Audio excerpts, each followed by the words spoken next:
तो फ्रेंड्स, आज मैं आपके साथ शेयर कर रही हूँ आम का अचार, वो भी स्वीट वाला, जिसको गुजराती में गड़्यू अथाणु बोलते हैं। अगर जिस किसी को भी अचार बनाना नहीं आता है, वो मेरी तरह से अगर ट्राई करेगा तो भी आपका अचार सालों साल तक खराब नहीं होगा और बहुत ही बढ़िया बनेगा और आपको बाजार से लाना नहीं पड़ेगा। और प्रिजर्वेटिव वाला अचार खाने से तो बेहतर है कि हम जो रेडीमेड मसाला आता है उसके साथ भी हम घर पे बना सकते हैं। जो वर्किंग वुमन है उनको भी ये जो अचार है वो बनाने में आसानी रहेगी। तो चलिए हम रेसिपी स्टार्ट करते हैं। तो रेसिपी को स्टेप बाय स्टेप फॉलो कीजिए और वीडियो के एंड तक बने रहिए।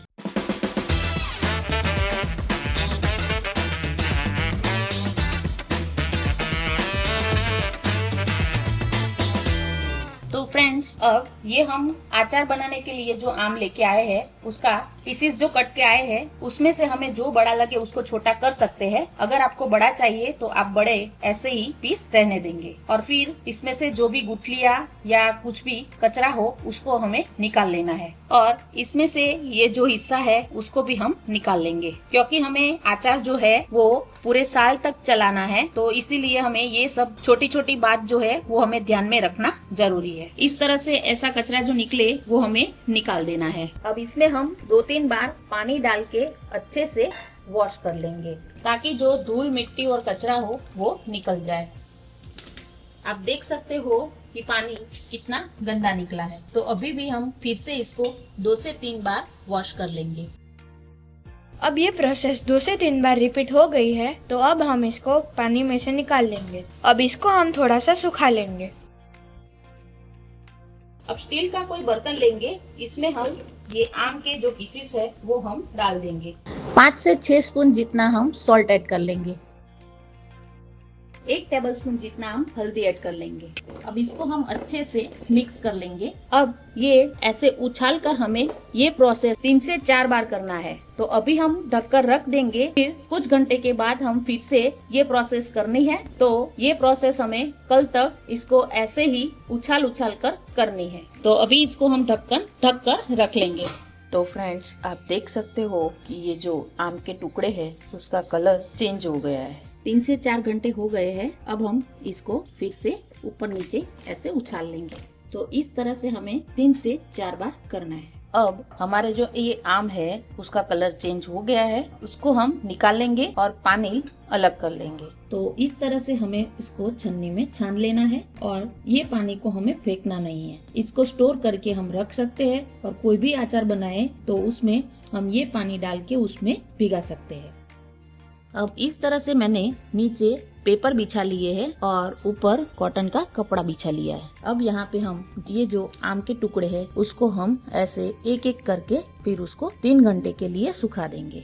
तो इस तरह से हमें आम के टुकड़ों को फैला देना है। तो फ्रेंड्स, अब 3 घंटे हो गए हैं। अब हम इसको कपड़े से पोंछ लेंगे। तो इस तरह से हम आम को पोंछ लेंगे। तो सारे आम में ऐसे ही पोंछ लूंगी। तो सारे टुकड़ों को मैंने कपड़े से पोंछ लिया है। हम भी छोटे थे तब ऐसे ही जब आम का अचार बनता था तब ऐसे ही ये आम के पीस खाते थे। तो मेरी तो ये बचपन की यादें ताजा हो गई। क्या आपके बच्चे भी ऐसा करते हैं क्या? कमेंट में जरूर बताइए। अब यहाँ पे मैंने 1 किलो जो कोल्हापुरी गुड़ आता है वो लिया है। तो उसको मैंने बारीक बारीक तोड़ लिया है। आप चाहो तो चाकू से भी कट कर सकते हो। अब यहाँ पे मैंने रेडीमेड अचार का मसाला लिया है जो रामदेव का है। आप कोई भी ले सकते हो। अगर आप होममेड बनाना चाहते हो तो आगे मैंने आपके साथ ये रेसिपी भी शेयर की हुई है, तो आप वहाँ जाके देख सकते हो। मैंने यहाँ पे 1 किलो आम लिया था तो इसके सामने ये 200 ग्राम अचार मसाला है। अगर आपको ये मसाला ज्यादा चाहिए तो आप ज्यादा भी डाल सकते हो,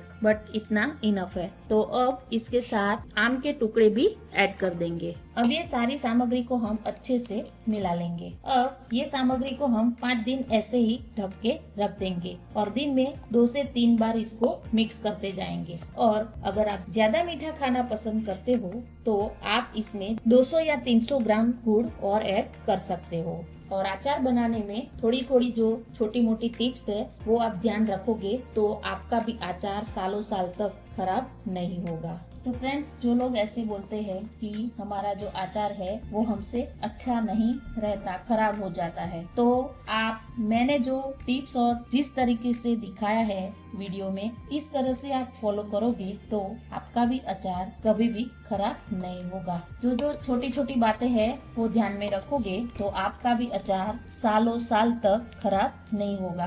साफ सुथरे बर्तन में बनाना है, फिर ये जो आम के टुकड़े हैं वो किस तरह से होना चाहिए, फिर हम अचार में डालेंगे, अचार मसालों में डालेंगे, तो ये जो टिप्स मैंने दिखाई है वो आपको ध्यान में रखना है।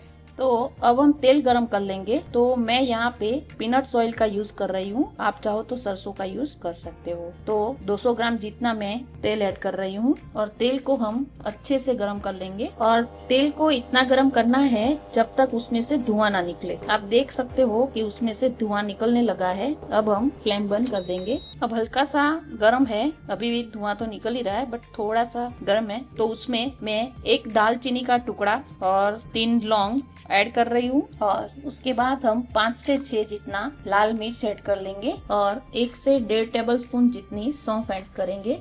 ये सारी चीजें ऑप्शनल है, अगर आपको स्किप करना है तो आप स्किप कर सकते हो, बट मुझे सौंफ का टेस्ट बहुत ही अच्छा लगता है इसीलिए मैं ऐड कर रही हूँ। अब ये जो ऑयल है वो रूम टेम्परेचर पर आ जाए, एकदम ठंडा हो जाए, उसके बाद ही हम अचार में ऐड करेंगे और उसको मिक्स कर लेंगे। तो फ्रेंड्स, अब हमारा जो अचार है वो रेडी हो गया है। इसको मैंने डिब्बे में ट्रांसफर कर दिया था क्योंकि मैं अभी मेरे हस्बैंड की जहाँ पे जॉब है वहाँ पे आई हूँ, तो वहाँ बर्तन की थोड़ी कमी है, तो इसीलिए मैंने ये डिब्बे में डाला है। अब हम इसमें ऑयल को गरम करके डाल देंगे। अब ये तेल एकदम ठंडा हो गया है। अब हम इसको अचार में ऐड कर लेंगे। अचार को अब हम अच्छे से मिक्स कर लेंगे। अब देख सकते हो इसका कलर भी बहुत ही बढ़िया आया है। अब इसको आप धूप दिखाई हुई जार में आप भर सकते हो और कांच की जार में ही हमें अचार को रखना है ताकि अचार लंबे टाइम तक अच्छा रहे और सालों साल तक हमारा जो अचार है वो खराब नहीं होता है। तो आम का अचार हमारा तैयार है। आज की रेसिपी अगर आपको पसंद आई हो तो मेरी रेसिपी को लाइक एंड शेयर कीजिए और मेरे फेसबुक और इंस्टा के पेज को फॉलो कीजिए। और अभी तक आपने चैनल को सब्सक्राइब नहीं किया है तो जल्दी से जल्दी सब्सक्राइब कीजिए और बेल आइकन को प्रेस कीजिए। और नेक्स्ट रेसिपी में नेक्स्ट वीडियो के साथ जल्दी ही मिलेंगे। तब तक जय श्री कृष्ण।